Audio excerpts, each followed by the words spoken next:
नमस्कार. सर्वप्रथम छत्रपती शिवाजी महाराजांना त्रिवार बाणसमुद्र सुमारे 350 वर्षापूर्वी आपल्या पवित्र भूमीला एक वाद आणि वीर पुत्र मिळाला, ज्याने स्वतःच्या पराक्रमाने, शौर्याने, धाडसाने नव्हत्याचं होतं आणि होत्याचं नव्हतं केलं. आणि या महाराष्ट्राच्या भूमीवर भगवा झेंडा रोवला. अनेक स्वकीय आणि परकीय सत्ता या महाराष्ट्राच्या उरावर थया नाचत होती. स्त्रियांची अब्रू लुटली जात होती. अनेक बायांचा हुक्कातनी मारला जात होता. शेतकऱ्यांना कोणी राहायला नव्हतं. मुक्तच्या कैदेत लाखो मराठ्यांची सैन्य अन्याय खितपत पडलेली होती. हाडाची काढं आणि रक्ताचं पाणी करून ही माणसे जगत होती. अशा परिस्थितीत या महाराष्ट्राला हवा होता एक झुंजार झमकता पेटता अंगार.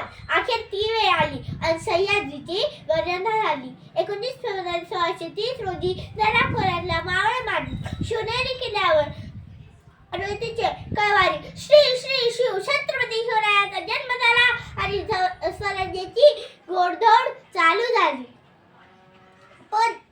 पण आज 350 वर्षानंतरही या महाराष्ट्राला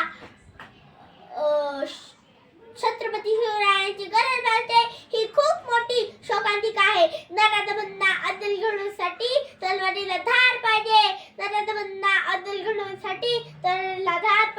आणि पुन्हा एकदा जिजाऊंचा शोभा पाहिजे.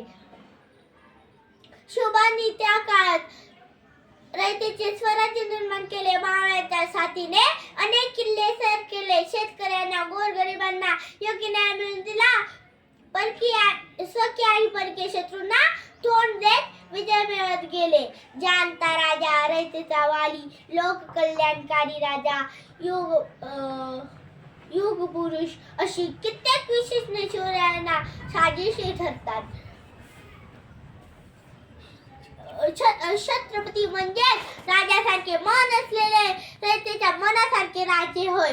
राजे तुम्हीच असता, तुम्हीच महाराष्ट्राची शान, जोगती तुम्हीच, छत्रपती तुम्हीच आमचा स्वभाव. अशा या झंझावती वादळाला, माझ्या या जाणत्या राजाला पुन्हा एकदा मानाचा मुजरा. जय भवानी, जय शिवाजी, जय शिवराय.